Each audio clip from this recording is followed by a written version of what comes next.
किसी भी चुनाव का सच देखिए वो सिर्फ जीत हार के आंकड़ों में नहीं होता, वो तो जमीन की हकीकत में छिपा होता है। नमस्कार, मैं माइका गोवर्धन रेड्डी।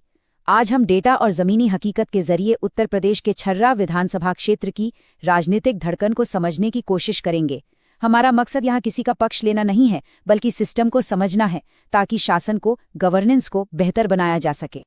तो हमारा फोकस है उत्तर प्रदेश पर, वो राज्य जो अक्सर भारत की राजनीतिक दिशा तय करता है।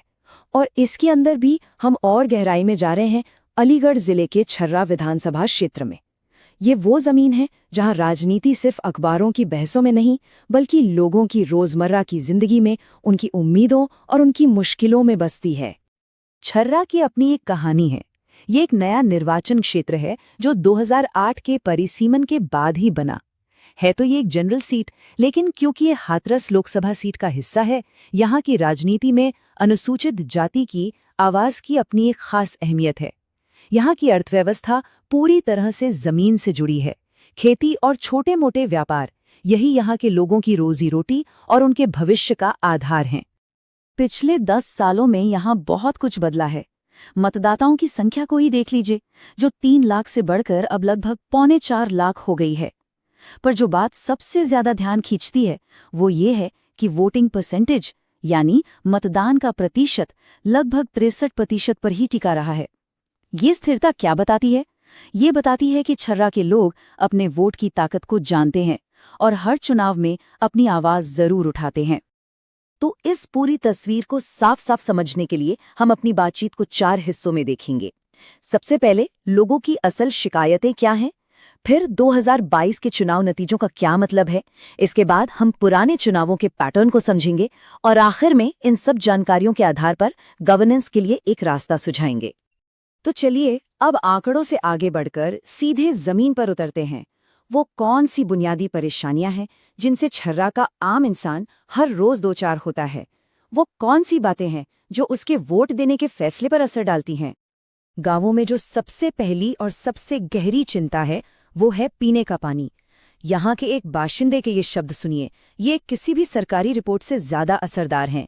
जब साफ पानी पीना एक सुविधा न होकर जिंदा बच जाने की उम्मीद बन जाए, तो समझिए ये सिस्टम के लिए सबसे बड़ी चुनौती है।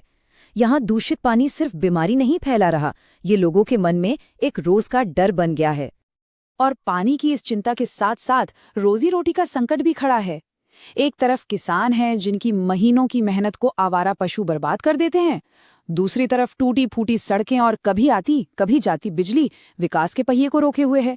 और इन सब के ऊपर नौजवानों के लिए काम की कमी और लगातार बढ़ती महंगाई, इसने हर घर का बजट बिगाड़ रखा है। ये सब अलग अलग समस्या नहीं है, ये एक दूसरे से जुड़ी हुई एक जंजीर है। तो सवाल ये उठता है कि लोगों की ये शिकायतें, ये डर, ये उम्मीदें 2022 के विधानसभा चुनाव में वोटों में कैसे बदली? आइए अब नतीजों पर नजर डालते हैं। 2022 के नतीजों में देखें तो बीजेपी उम्मीदवार को लगभग 46% वोट मिले और समाजवादी पार्टी के उम्मीदवार को करीब 36%। जीत का अंतर 24,000 से भी ज्यादा वोटों का था। छर्रा जैसे ग्रामीण इलाके में ये एक बहुत बड़ा और निर्णायक मार्जिन है। ये किसी कांटे की टक्कर की तरफ नहीं, बल्कि एक साफ जनादेश की तरफ इशारा करता है। छर्रा का सामाजिक ताना बाना, मतलब यहाँ की डेमोग्राफी, काफी पेचीदा है। एक तरफ यादव, मुस्लिम और दलित मतदाता हैं जिन्हें पारंपरिक तौर पर समाजवादी पार्टी का कोर वोटर माना जाता था, लेकिन उनके अलावा गैर यादव, ओबीसी और सवर्ण जातियों की भी एक बड़ी आबादी है जो किसी भी चुनाव का नतीजा तय करने की ताकत रखती है। 2022 के नतीजों से 3 बातें बिल्कुल साफ होकर निकलती हैं। पहली, जो पारंपरिक सामाजिक गठबंधन था उसमें दरारें दिखीं।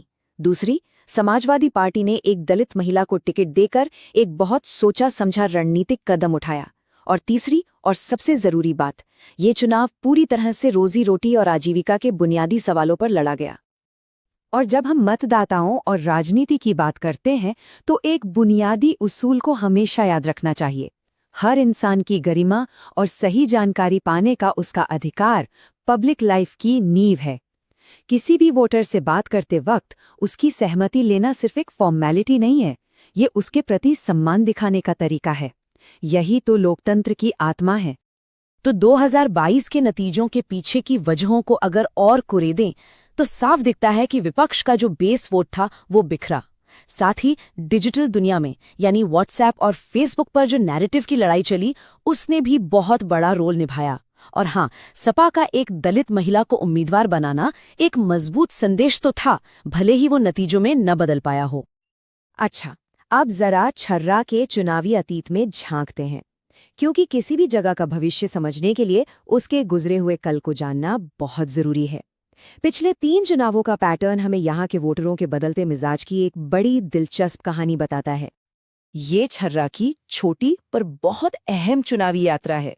2012 में समाजवादी पार्टी बहुत कम अंतर से जीती। 2017 में एक जबरदस्त बीजेपी लहर आई जिसने सारे समीकरण ही पलट दिए, और 2022 में समाजवादी पार्टी ने वापसी की कोशिश तो की, लेकिन जीत तक नहीं पहुंच पाई। अब इन आंकड़ों को देखिए। 2012 में जीत का फासला 5000 वोटों से भी कम था, एक कांटे की टक्कर। 2017 में यही फासला बढ़कर 56,000 से ज्यादा हो गया, एक तरफा जीत जो उस वक्त की प्रदेशव्यापी लहर को दिखाती है। फिर 2022 में सपा ने इस अंतर को घटाकर 24,000 पर ला दिया।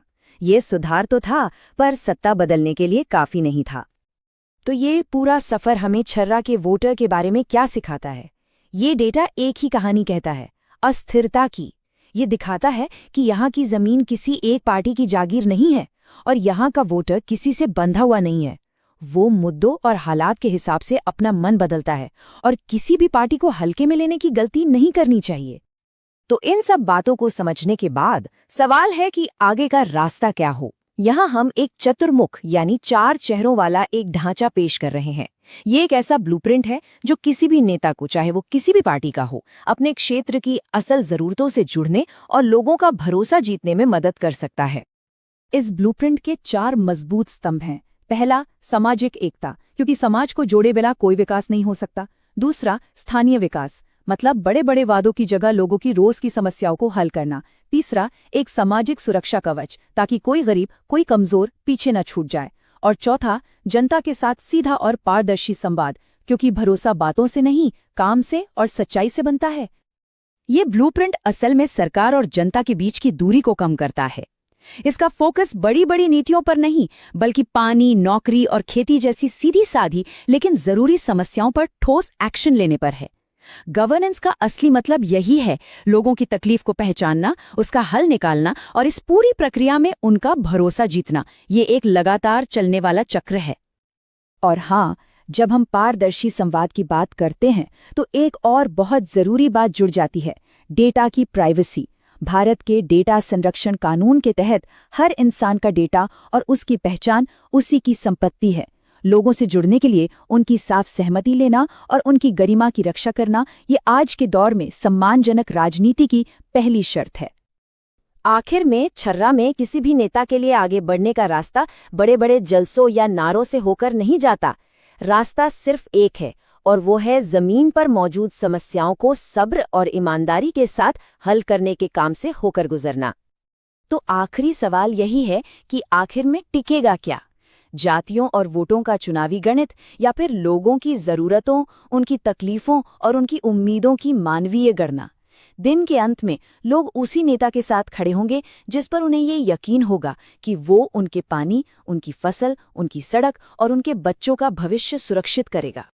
यदि आप एक जन केंद्रित नेता बनना चाहते हैं और अपने निर्वाचन क्षेत्र का उत्थान करना चाहते हैं, तो blueprintstrategies.ai से mgr@blueprintstrategies.ai पर संपर्क करें या 08042041602 पर कॉल करें।